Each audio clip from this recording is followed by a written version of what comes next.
This Solenopsis invicta fire ant queen has landed on the edge of a swamp. She may be far from her native habitat, but the fire ants are well known for their ability to adapt. Competition for food will be fierce.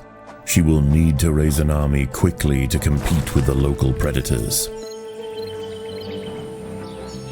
The colony lies in the shadow of a great titan to the north, an American bullfrog. This large female has found the perfect spot to feed. Sheltered by foliage and in the path of many wandering insects and smaller amphibians, she has no reason to move on. Eventually she will need to be displaced, but for now, the fire ants have more pressing business to attend to.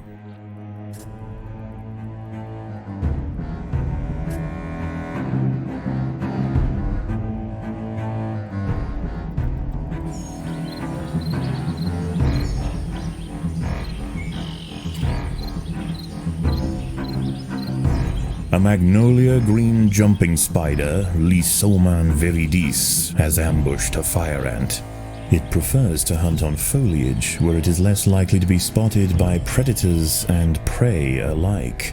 Out on the ground it's more vulnerable, but that won't stop it from snacking on lone ants far from the safety of the nest. The boggy soil surrounding the nest is lacking in nitrogen and phosphorus, nutrients vital for plants to photosynthesize and grow. To survive in this environment, some have evolved to supplement their mineral diet by trapping and dissolving invertebrate prey. Many of the milkweed plants growing nearby are infested with aphids. Their honeydew excretions present an ideal, energy-rich food source for the fire ants. Aphids far from the nest are vulnerable, however, and are sometimes relocated closer to home where they can be better protected from predators and thieves.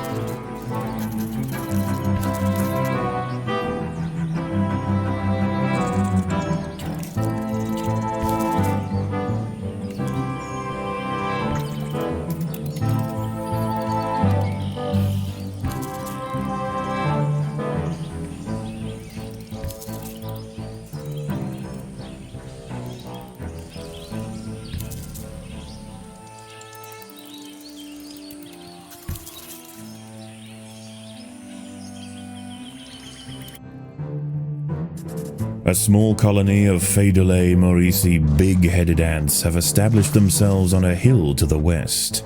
Scavenging for seeds, aphids, and dead insects, they are unlikely to pose a threat to the Invicta colony if left undisturbed.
The battle has begun.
The ants will fight to the death.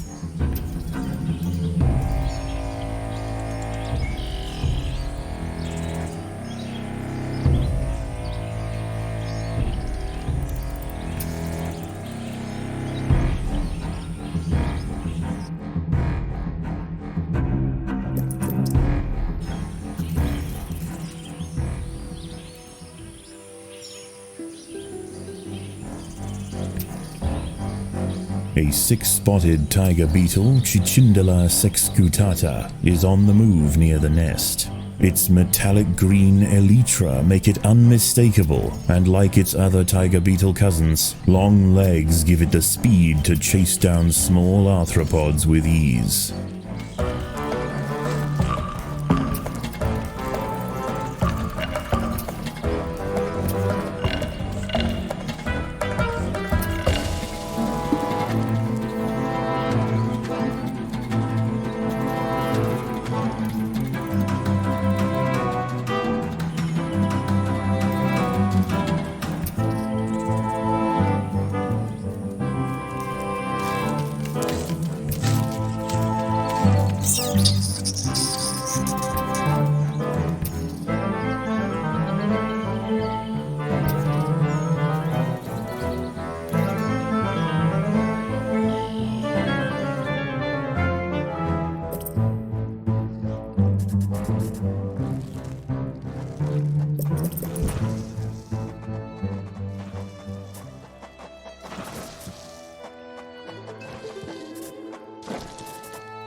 The ants have uncovered a group of hungry checkered beetle larvae. The soft grubs may look defenseless, but they have big jaws and appetites to match.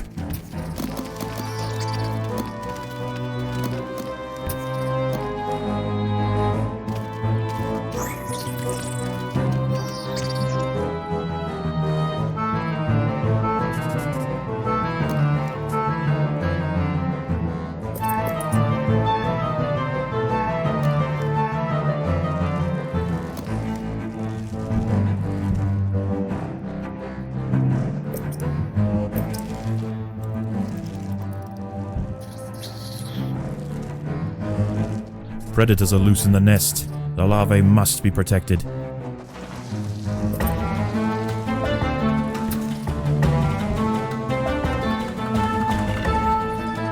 The ants will fight to the death.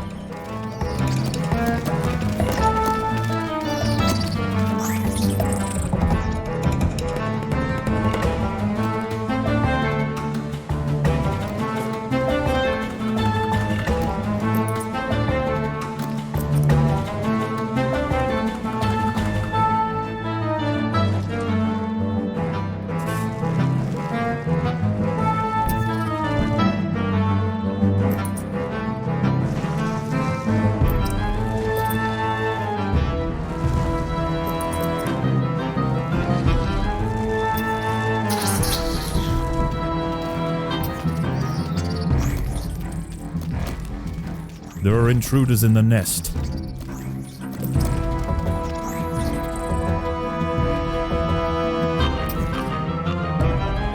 As the sun sets, the local amphibians begin to emerge from moist crevices near the water's edge.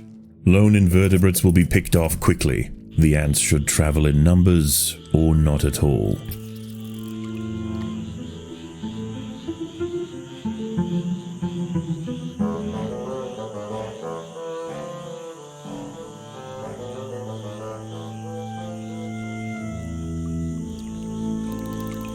Defenseless caterpillars exposed on the underside of leaves are a welcome snack for the passing fire ants.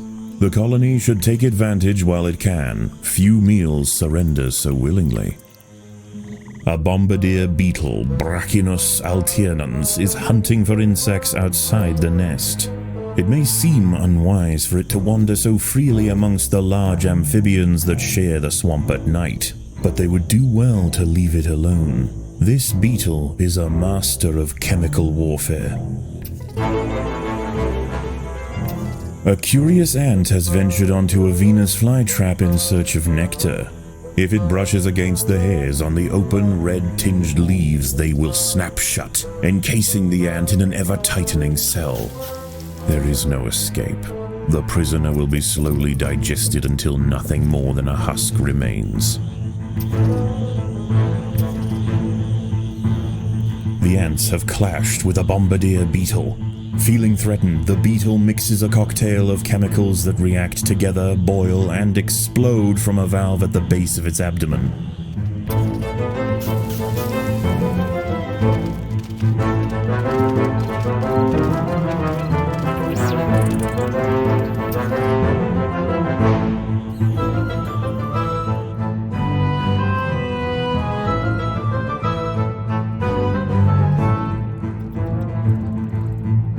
At night, eastern narrow-mouthed toads patrol above ground looking for food. Ants make up 75% of their diet, so the small colony must stay alert.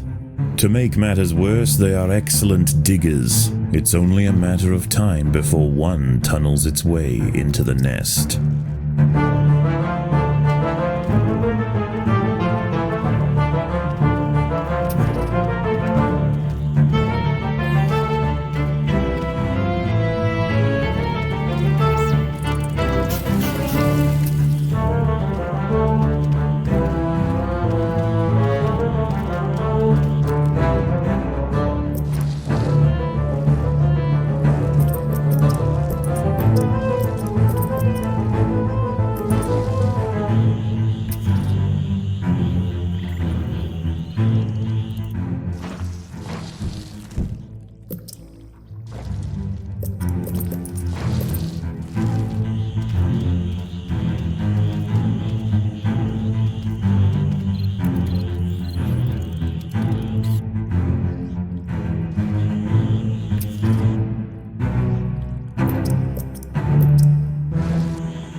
A narrow-mouthed toad has burrowed into the nest.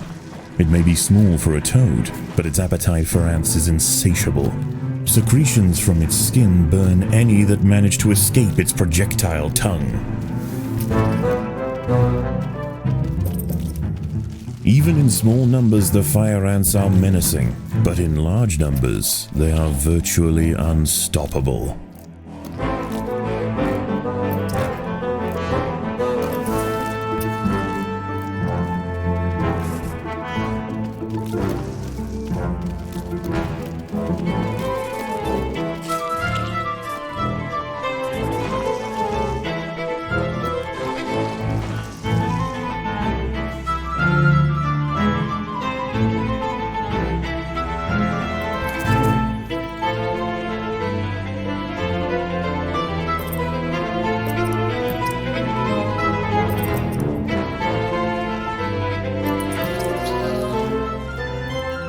There are intruders in the nest.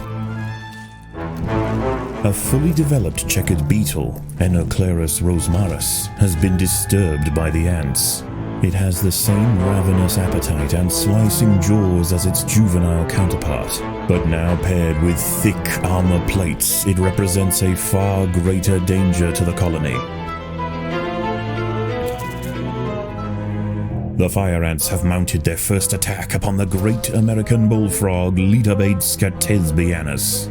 The brave frontline soldiers are quickly crushed and eaten. They must surround and swarm the enormous creature to stand any chance of defeating it.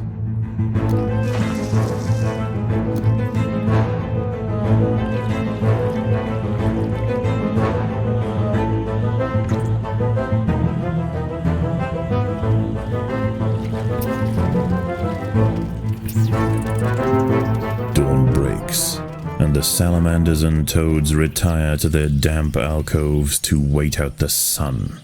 Only the great bullfrog remains. She sits patiently on her throne, waiting for the next meal to wander by.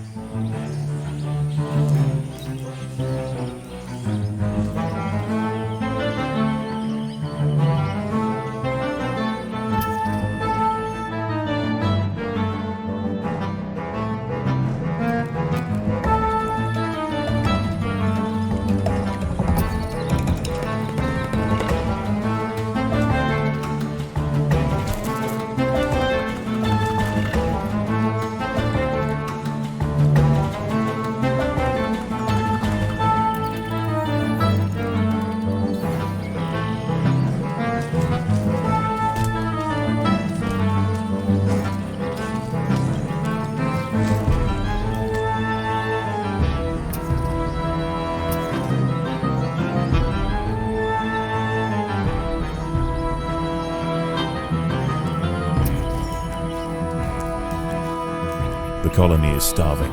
There's not enough food to feed the new brood.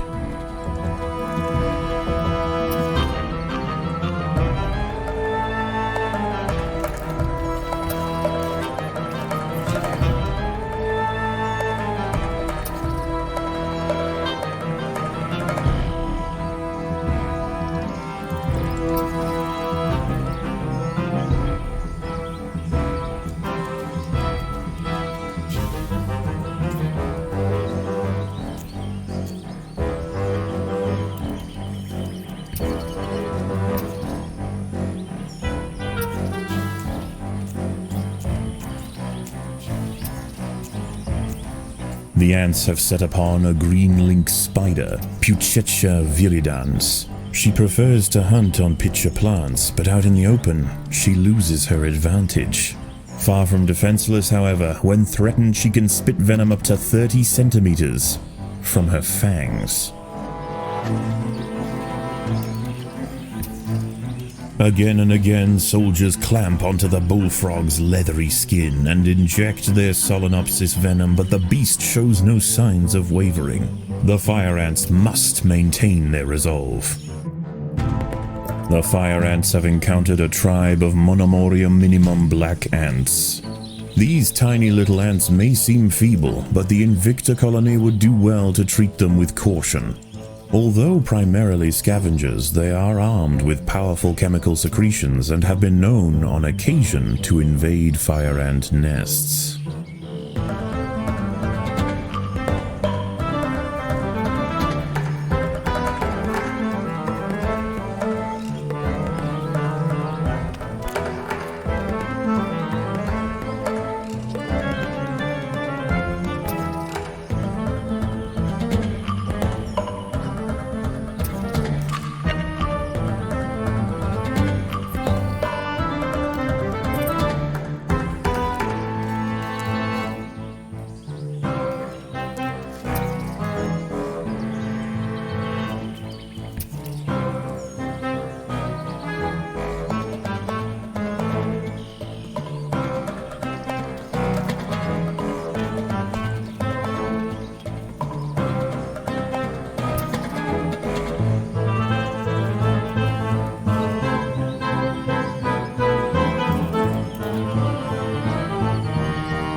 The unrelenting waves of fire ants have finally achieved their goal.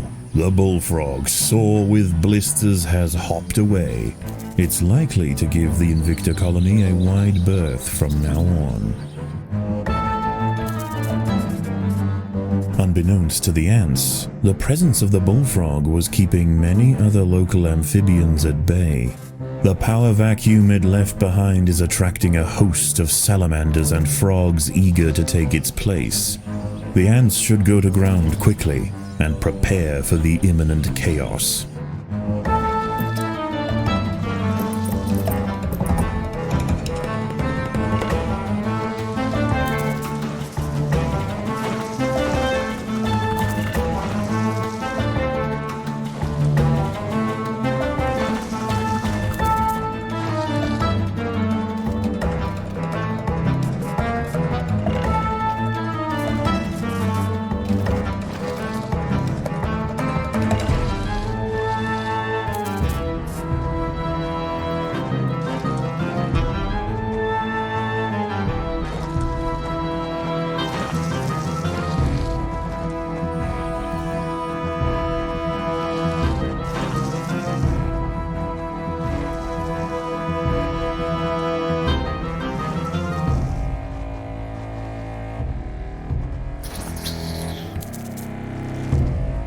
Predators are loose in the nest. The larvae must be protected.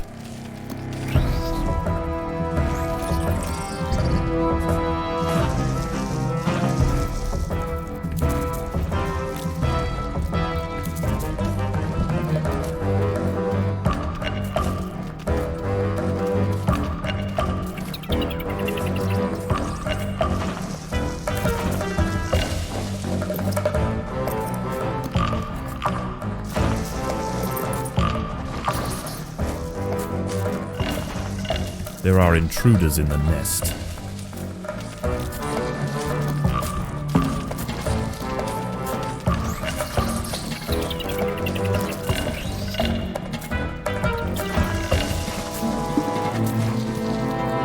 The ants must protect the queen.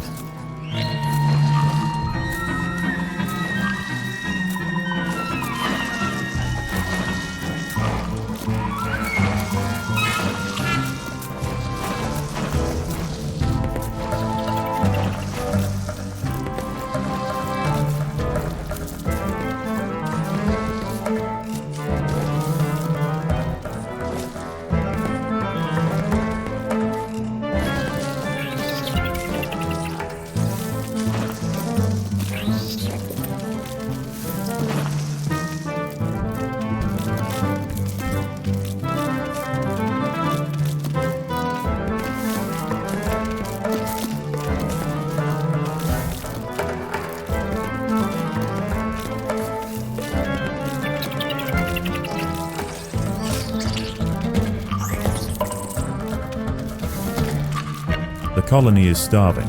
There's not enough food to feed the new brood.